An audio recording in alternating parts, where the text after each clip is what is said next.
नमस्कार मित्रांनो, डिवाइन ज्ञान या आपल्या आध्यात्मिक चॅनलमध्ये तुमचं मनापासून स्वागत आहे. मेहनत असूनही यश मिळत नाही, पैसा येतो पण टिकत नाही, नशीब साथ देत नाही असं वाटतंय का? तर हा व्हिडिओ शेवटपर्यंत नक्की पहा, कारण आज आपण जाणून घेणार आहोत नशीब बदलण्यासाठी 5 आध्यात्मिक नियम. नियम क्रमांक 1, तुमची ऊर्जा स्वच्छ ठेवा. आपलं आयुष्य केवळ कर्मावर नाही तर ऊर्जेवर चालतं. सतत राग, भीती, तणाव, नकारात्मक विचार हे सगळं तुमचं नशीब अडवतं. रोज सकाळी उठल्यानंतर फक्त एवढंच म्हणा, आज माझ्या आयुष्यात सकारात्मक बदल होत आहे. हा एक छोटा बदल मोठा चमत्कार घडवतो. नियम 2, कर्मावर विश्वास ठेवा. जे आपण देतो तेच आपल्याकडेही परत येतं. वाईट दिला तर वाईट येतं, चांगलं दिला तर चांगलं येतं. कोणाचं वाईट करू नका, कोणाचं नुकसान करू नका, कोणाबद्दल वाईट विचारही नका करू. शक्य असेल तेव्हा गरजू व्यक्तीला मदत करा. मदत करताना प्रसिद्धीसाठी मदत करू नका. जे काही करता ते लपवून ठेवा, कारण त्याला माहिती आहे हेच खूप मोठी गोष्ट आहे. नियम क्रमांक 3, घरामध्ये सकारात्मकता ठेवा. म्हणजे घरात सकारात्मक वातावरण ठेवा. घर म्हणजे ऊर्जा केंद्र. संध्याकाळी दिवा लावा. घरामध्ये भांडण टाळा. सकाळी थोडा वेळ शांत बसा. आठवड्यातून एकदा मीठ मिसळलेल्या पाण्याने घरातील फरशी स्वच्छ करा.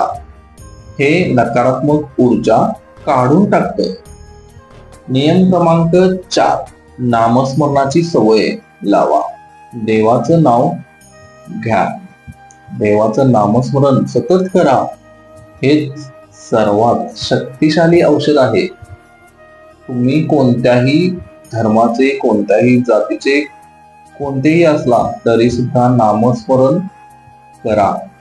तुम्ही कोणतंही नाव घ्या. श्रीरामांचं घ्या, श्रीकृष्णांचं घ्या, शिव जे खूप म्हणजे खूप शक्तिशाली आहे त्यांचं नाव घ्या. खूप म्हणजे खूप एनर्जी आहे. तुम्ही नामस्मरण सतत करा. प्रेमानंद महाराज जगाला काय संदेश देत आहेत, तर नामस्मरण करा. त्यामुळे तुम्ही नामस्मरणामध्ये आपला वेळ द्या. खूप खूप प्रगती आयुष्यात होते. तुम्ही नामस्मरण करा. नामस्मरण श्रद्धेने करा. दिवसातून किमान 11 वेळेला तरी देवाचं नाव घ्या. कामात असाल तेव्हाही नामस्मरण करत राहा. मनामध्ये सवय लावून घ्या स्वतःला नाव घेण्याची. जसं की जय श्रीराम, जय श्रीराम, जय श्रीराम, जय श्रीराम. हे नाव अत्यंत अत्यंत पॉवरफुल आहे. तुम्ही चालू करा. जे कोण करत असेल, कोणत्याही देवाचं असेल, करत राहा. जे कोण करत नसेल, आजपासून हा व्हिडिओ जर पाहताय, नक्की करा. यामुळे काय होतं तर नामस्मरणामुळे मन शांत होतं. डिसिजन मेकिंग पॉवर आपली स्ट्रॉंग होते.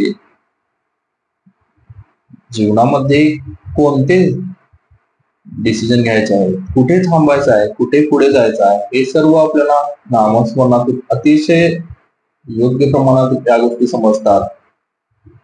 हळूहळू आपलं नशीब बदलतं आणि पॉझिटिव्ह सर्व गोष्टी होतात. तुम्ही चालू करा. नियम 5, संयम ठेवा. चमत्कार लगेच होत नाहीत. मित्रांनो, नशीब बदलायला वेळ लागतो. कोणत्याही झाडाचे बी आज पेरल्यानंतर ते त्याचं फळ आज आपल्याला मिळतं का, तर नाही. आज पेरल्यानंतर खूप वर्षांनी आपल्याला त्या गोष्टी मिळतात. त्याचप्रमाणे तुम्ही आज नामस्मरण करा, संयम ठेवा, विश्वास ठेवा. खूप खूप महत्वाची गोष्ट आहे ही. आणि योग्य मार्ग सोडू नका. देवावरती विश्वास ठेवा. जी गोष्ट आपल्याला हवी आहे ती सर्व आपल्याला आपल्या आयुष्यात येणार. पण कधी नामस्मरण वाढवलं पाहिजे. तुम्ही सुरुवात करा. एकदा तुम्ही नामस्मरणामध्ये आला, सर्व गोष्टी चांगल्या होतात, पॉझिटिव्ह होतात. त्यामुळे नक्की तुम्ही या गोष्टी करा. अशाच व्हिडिओसाठी आपल्या चॅनेलला फॉलो करा, सबस्क्राईब करा. व्हिडिओला लाईक करायला विसरू नका. कमेंटमध्ये तुम्ही ज्या देवाचं नामस्मरण करताय त्यांचं नाव लिहा. भेटू आपण पुढच्या व्हिडिओमध्ये. तोपर्यंत हरे कृष्णा, राधे राधे.